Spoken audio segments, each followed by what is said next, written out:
This is Keith Palmer with Make It Happen. It is a program or a platform where I like to hear, stories of entrepreneurs, business owners, and people just have taken a leap of faith. And, today I have a friend that I've known for a number of years. We haven't been in contact for a while, but I'm glad that we are back together today. And I will let Ms. Moffitt introduce herself. Okay. Hello, everybody. Keith, thank you so much for this opportunity. I am Elizabeth Moffitt, and most people call me Coach Liz. And they call me Coach Liz because I have an ability to help people realize their dreams. And if I had to coin a phrase, which I have over the last few years, it's dream without limits. Okay. So as I'm coaching people, that's one of the things that I'm helping them realize, the limits that they're putting on themselves, whether they're looking to start a business, whether they want to get promoted, whether they want to improve their lives. Then dream without limits. People think that you have to have all the money in the world to be able to start a business, but there are so many different ways that you can actually make it happen without having lots of money. When I started my business, I started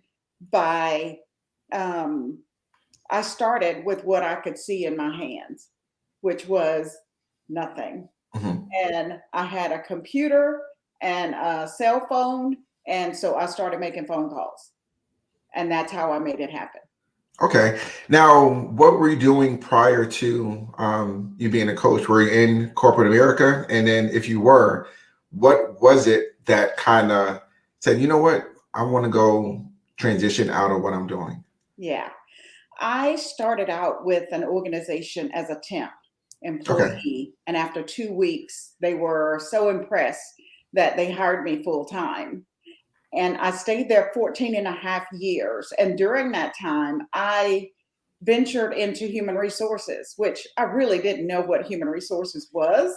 However, once I got into it and learned more about it, I realized how much I liked it and I loved it for so many different reasons. There were, people interaction was important to me. And that was something that I found out by venturing into human resources. And I stayed there for 14 and a half years. And the organization was large enough that I could move around in HR. I, went into compensation and benefits. I went into recruiting, and recruiting was really, really hard. And it was fun at the same time. And so I found a way to help people realize that their interviewing skills were horrible. And I hate to say that, but they were so cliche. And they would, make statements like, oh, I'm a team player. I'm a hard worker. I'm organized. Well, I'm not saying that it's bad to say those things, but follow it up with something that proves that you are a hard worker. What is something that you did? So tell me your story about what makes you a good fit for the job that I'm actually interviewing you for. So people would come to me, they would just automatically come to me and ask for my advice. And the company that I was working with at the time, Corporate America, they would limit the amount of information as a recruiter and an employee that I could give a person. So I decided that from that point, I was going to start my own business so that I could help more people in the area of their careers and gaining the jobs that they wanted and have dreamed about. Wow, that's interesting. And, one of the things that, kind of picked up for me was recruiting. I would think recruiting would be easy. So what made it a challenge? A lot of turnover, a lot of turnover, but individuals that come to an interview, they are not prepared. Hmm. You have to put just as much energy into the interview as you did getting your resume put together well. Okay. Because the resume will get you the interview will get you the job. So we use their resumes to get them in for the interview, but they failed flat when it came to selling themselves. Okay. And so that's one of the things that you do right now is as a coach is I wish I knew of your services when I started out because I was probably one of those individuals that would go into an interview and, oh, I'm a team player. And I would say those key words because I think we're groomed into just going in and saying those things that we would assume people want to hear. Yes. And, so, okay, well, I said, and then in my mind, I'm thinking, okay, well, I'm prepared for this question. If you ask a question, I'm going to answer it the way that I've been trained. Right. But, sometimes we have to expand beyond that. And that's what you do as a coach is like, like, hey, this is kind of, you have the interview. Mm-hmm. Now let me help you get that job. So as a coach, expand on that. Yes. Okay. All right. So I have individuals that can come to me just for interview coaching.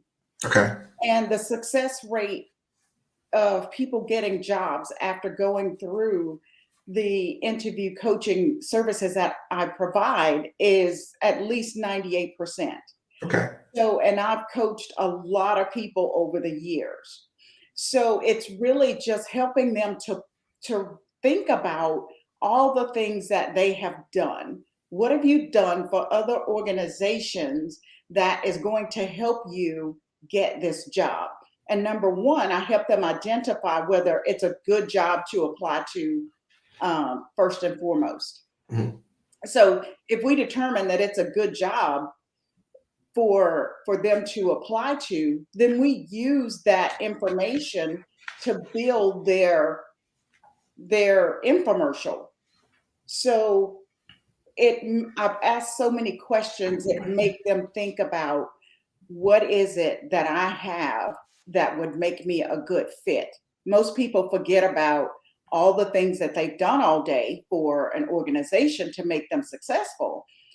They go to work, they get off work, and then life happens. They either have to go pick up their children, they may have to go to the grocery store, they may have to do all kinds of things, but they're not thinking about their successes for that day. So when I am asking questions, I'm pulling all of that out of them. And so it helps them to remember, and we're not crafting anything that is, not believable and not of their own experience. Mm-hmm. And I've seen some coaches that will teach people how to have a certain answer, but if you're reflecting on what you've done, then that makes it easier for you to talk about it in an interview. So that's how that process works. And typically people get jobs shortly thereafter. Okay. The only one that I can think of that it took a couple of years was one person. And, when she did get a new job, she actually went back to the methods that I taught her. Okay. Mm-hmm. So, okay. So now that you're working in HR, you know what you're doing. I want to hear your story. I want to hear, like I said, when people look at our success and where we're at right now, yeah, we have to take that first step. Yeah. And there's a lot that goes on behind the scenes, before the scenes, and all the above. And how did you get started? What, when you were with this company for 14 years, what was it that motivated you to go off and be an entrepreneur. I mean, like, because again, as an entrepreneur, I love hearing other people's stories, and so I want to hear how you got started, and if you don't mind sharing that. I don't mind sharing it at all. I'm actually, gosh, I typically go back to my roots. Okay. Is I was a farm girl, and it was hard work. So it taught me perseverance, it taught me patience, it taught me a lot of things. So I'm always going back to that. And when I do, I realize that hard work pays off. Mm-hmm. Even though when I came out of corporate America, my first thing was, if I'm going to work this hard, I'm going to work for myself. However, life happens. Mm-hmm. And when you start your own business, you have to know what is going on behind the scenes. So find someone that will give you some tips and pointers on where to go, how to get there, and provide resources. So my story didn't start with wanting to, to start a business and be an entrepreneur. Mm-hmm. It, to me, happened at the right time. I had burned out in corporate America, and I was given an opportunity to work as a human resources professional with a large nonprofit organization. Now, after I had been there 5 years, I just started having these dreams. And once I started having those dreams, they were so vivid as it relates to what I was doing. And that's how I, started the entrepreneurial journey. And when I did, I started with a partner, Okay. someone that I'd known for years. And after 2 years, we ended up dissolving the partnership because it didn't work out. Mm-hmm. And of course, I was crushed, because it was my business, my idea, all of that. But it taught me to stand on my own 2 feet. So even though we fought, back and forth for the organization, it's like, you know what? If I did it one time, I can do it again. So I Mm-hmm. walked into an attorney's office that I had hired for one of my clients, and I said, I need your help. I need a business. And I already had the name, which was the Christopher Quinn Group. And it's named after our two sons, Christopher Okay. and Quinn. Nice. And it just sounded so prestigious. And I really felt in control of my life for the very first time. It was, this is mine. This is something that I can do. And I'm excited about the potential that's going to come out of the Christopher Quinn Group. My first client was a referral from someone. And it was a great opportunity for me because it gave me not only the ability to run my own company, but to help someone else establish their foundational structure at their organization. So I found a lot of beauty in that, and to be able to work with people that ran their own organizations and being at the table to talk strategy and Mm-hmm. be a part of that was so enlightening.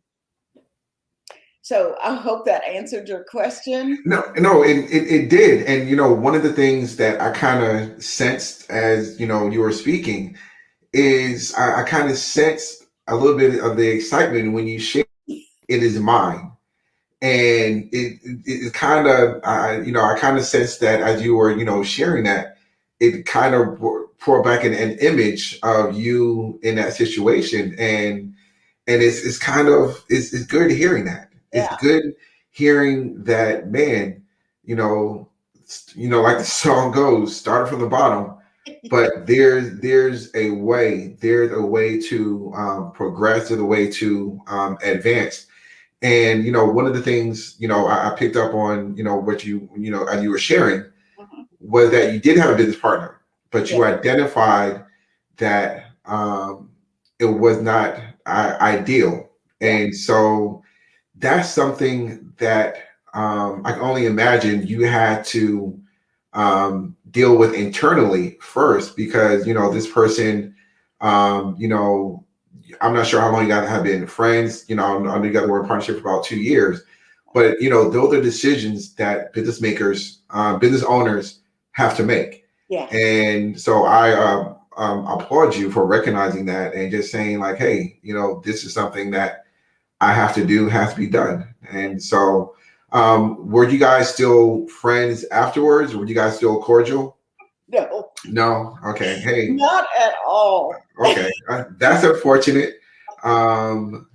Things happen. But I'm glad that you continued on, with your business. Yeah. You continued on by being successful and just identifying things, to continue. Yeah. And so when you started, you mentioned that you went to an attorney. Yes. What other resources, for anybody starting out as an entrepreneur, what maybe two or three other than attorney, other resources you think would be good to have? Yeah. Get a good CPA, Okay. a very good CPA. Interview And them, interview their references, make sure that they know what they're doing based on the type of company that you have set up. okay. Now, how do you come? Never interviewed a CPA. I think the CPA I have right now worked with him for maybe 10 years. Mhm. And I think I just Googled him. Yeah. I did it again. I started my business. I didn't really know anybody. But like you said, having a good CPA, Mhm. I didn't know that I can interview them, Yeah. meaning that I want to get, your referrals, and things of that sort. I think I mainly look at it as, okay, what's your hourly rate? And I think, but I've learned during the years is you have to go beyond that, beyond Yeah. just the hourly rate, but going along, with what you shared as far as, interviewing them. Yeah. And so I think that's um, something that I haven't done. And so I hope, our audience, if you're starting, a business, if you need to learn how to interview your CPA, please Mhm. get with Coach Liz.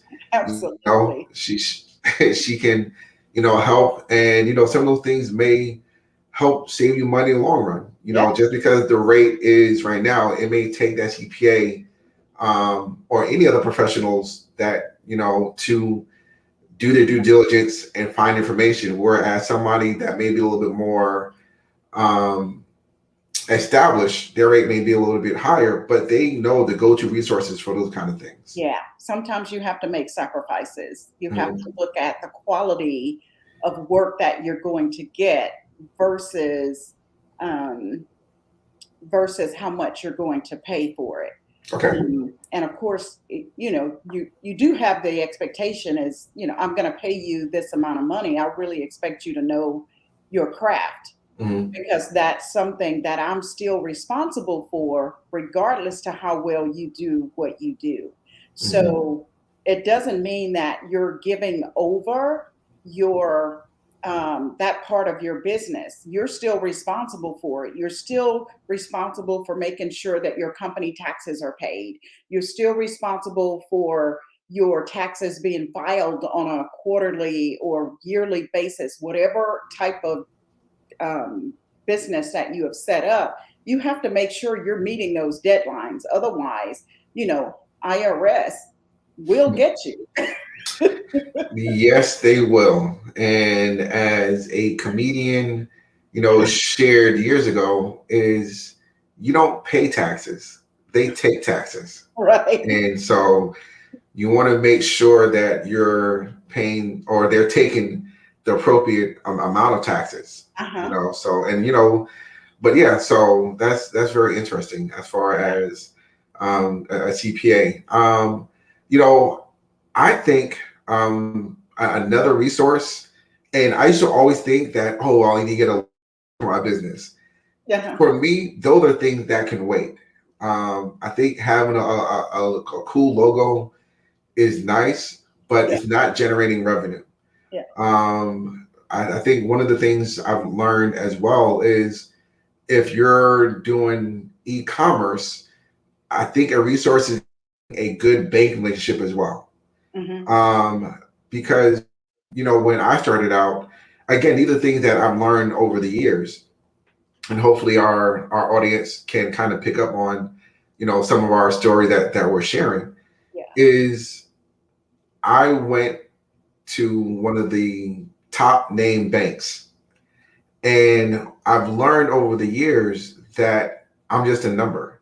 Mm-hmm. I didn't have a personal relationship with my banker, but I've learned to appreciate that over time. And again, there's nothing wrong with these national big banks, Mm-hmm. but I've learned to diversify as I expand my business portfolio. I may have money in this bank, but then I may work with a local bank for either my mortgage, a credit union, and then if I'm doing another business, I want to establish a relationship with a local bank as well, because that bank, as you're starting up, that personal banker may have more of an insight to what you're doing. Mm-hmm. And so in the event you need a loan 2 years down the line, they can track your history as far as what you've been depositing, Yes. what you've been removing, and then they have a better understanding of how to work with you. And so I think having a good banking relationship is also good to have as well starting out. Mm-hmm. Absolutely. Absolutely. And your CPA usually works with a bookkeeper. And if you don't have your own bookkeeper, someone who can track your expenses, so at the end of the year, it's not a rush to get everything together. You should already be organized and just be able to hand over that information to your CPA. Okay. So don't neglect the fact that a bookkeeper also comes in handy. And you don't always have to have a slew of employees to get what you need done right up front. You can use independent contractors, you can use people that are moonlighting to teach you different mechanics. Like I used QuickBooks, but I didn't really know the full capacity of it. So I used a moonlighter to teach me how to use QuickBooks to my advantage. So it actually took care of a lot of my bookkeeping on its own. And to have a bank account that had a credit card attached to it, anytime you paid, it just automatically went into the system. So it's a lot. It's a lot, but you don't have to start out with everything up front. You build on it. What do I need right now? And again, like when I started my second business, it was absolutely nothing. Absolutely no money. I had exhausted all of my 401k in the first business that I started. And the business was successful. And like we did over $1.5 million by our second year. So that was something to be proud about. But it really took all of our resources, money, people, time, because it was a staffing agency. And I had never dreamed of having a staffing agency. I wanted to be a consultant.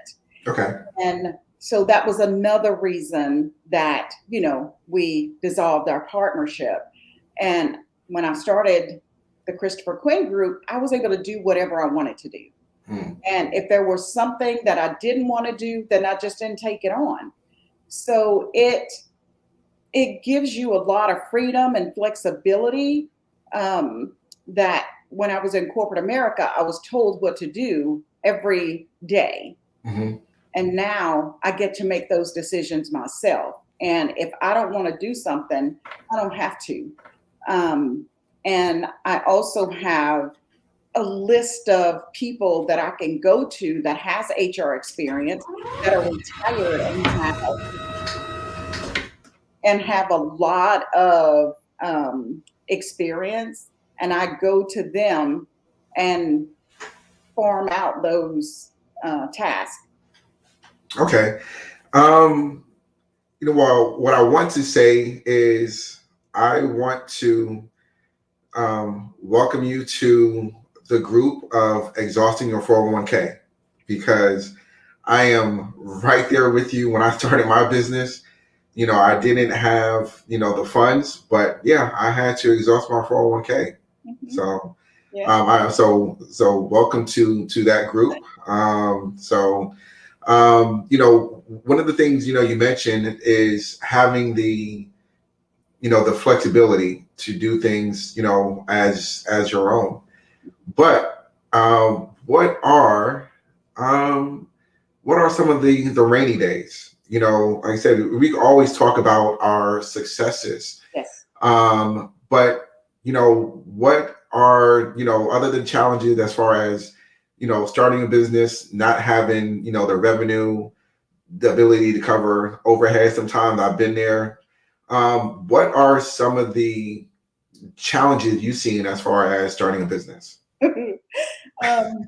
Working with someone that I thought I knew very Okay. well, and finding out that, it was, it was not at all what I thought. Okay. That was definitely one of my biggest, that was one of the biggest hurts that I've had in being an entrepreneur. But it taught me something. Okay. And typically what I do is I'll go back and I'll reflect and I'll say, okay, so what could I have done better?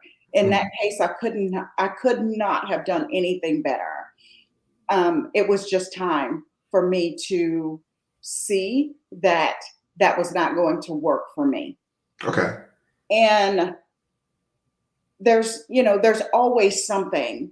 I get up and I start a list every day of all the things that I'm going to do. And it never ends up where my checklist is, has checks by it at the end of the day. So because of the type of work that I do and the fact that I'm an entrepreneur, I can't let phone calls just ride by, because it could be a potential client. And it may mean that, I schedule certain times that I do administrative tasks. It might be a time that I set on my schedule that I take a break, because that is something that most entrepreneurs don't find time to do. Take a break. And that's what I'm learning to do even now, is get up from my desk, walk outside, walk up and down the street, and come back with a new perspective, because the ideas are not going to always come as quickly as we want them to. And then when they do, you have to ask yourself, okay, is this a good idea, or is this something that I'm going to have to put on the back burner? Or who's going to do it? Yeah, it's a great idea, but do you even have time to do it? I got it. So yeah, those are some of the things. And being able to hold on to employees, because you're a small business, employees are looking to grow. They're looking for promotions. They're looking for, that their dream job. So I find that I do a lot of mentoring and coaching with my employees, with the mindset that they will not stay with me long. So I'm not afraid now to say, tell me what your dreams and desires are, and I will help you get there. But you have to get the work done for my business. I am okay with saying that. And I guess other things that happen from a entrepreneurial standpoint is that you have to do business development. Nobody can do your business better than you can, or Hmm. sell your services better than you can. So I talk a lot every Hmm. day. And at the end of the day, I don't want to talk anymore. So I literally learned how to shut down. I don't take late calls.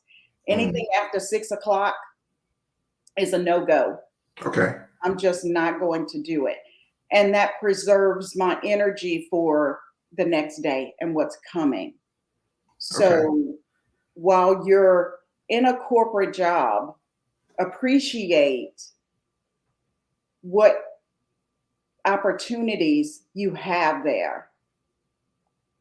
But as Mhm. an entrepreneur, I have to say that it's one of the greatest things that has happened to me. Wow. Okay.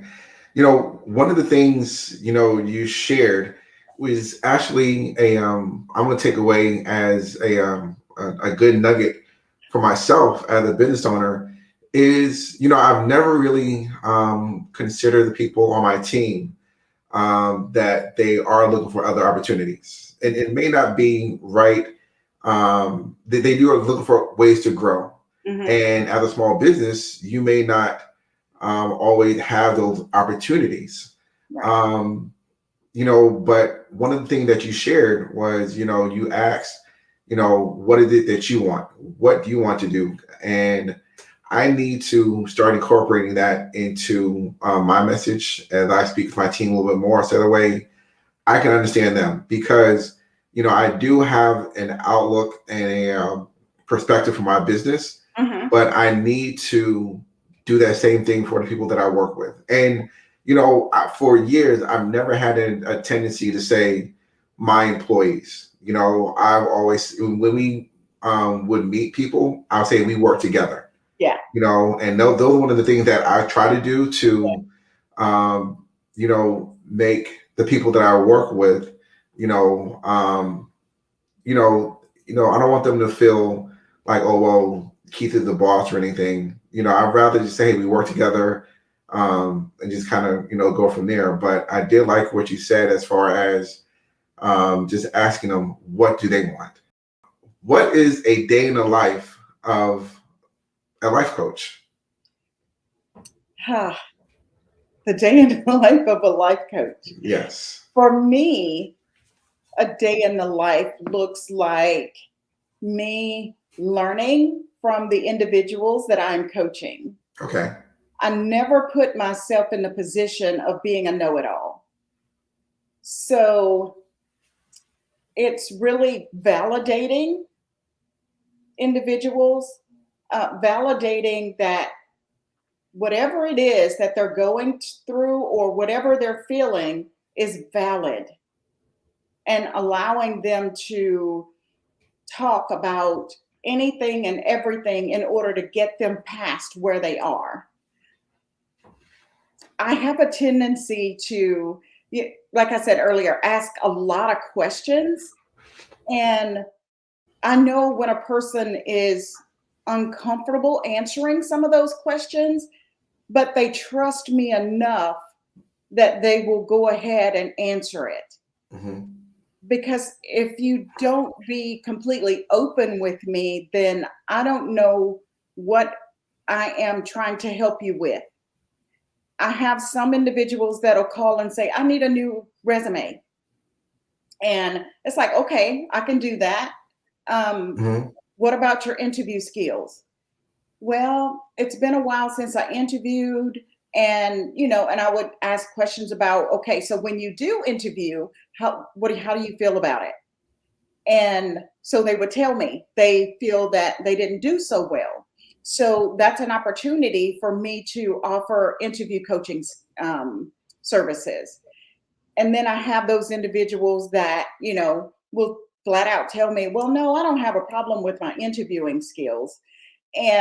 But I just need a resume. Hmm. And so once I get them a resume based on who they are and what they have done and what they have achieved, it's a matter of them going and selling themselves based on that new resume. I had one person that she wouldn't use her new resume because she said it didn't sound like her. Mm. But it was so personalized based on what she had told me that she was afraid to use it. She felt like it spoke too highly of her. So to me, that was a confidence issue. That was an esteem issue. So I had to work on building that. So whatever it is that they're going through, it's trying to help them identify with how great they are. Mm. I find greatness in everybody that I work with. And I start out front by doing an initial consultation that might go 45 minutes. And that 45 minutes is them getting to know me and me getting to know them. I want them to be ready to accept what is going to happen in those sessions. And I want them to feel that they can trust me. Mm-hmm. And I want to identify with whether I want them to be my client. Okay. And I have told people that with what they're going through, I am not the resource. Okay. So basically, they can interview you as well. Yes, Okay. absolutely. I want Okay. them to have that opportunity because most people don't know what coaching is. Mm-hmm. I'm not a therapist. I am not a counselor. I am a coach. And most people get that twisted. Mm-hmm. And so there's times that I will tell someone, okay, to go any deeper, you're going to need to seek out a counselor Mm-hmm. in order for me to finish with you. Okay.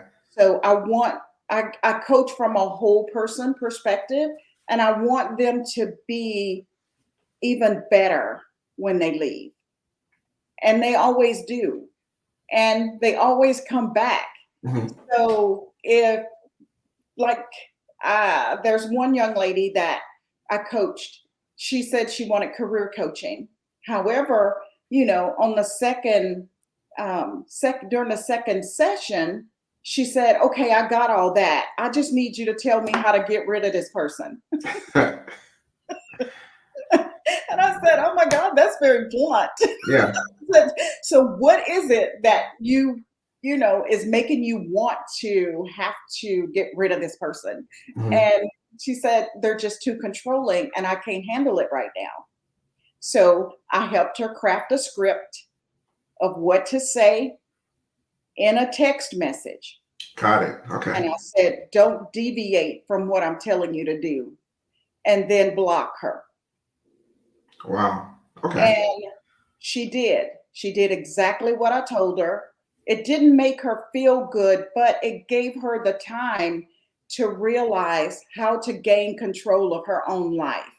Mm. And it was only a few months later that she ran into her at church and they were able to talk about it.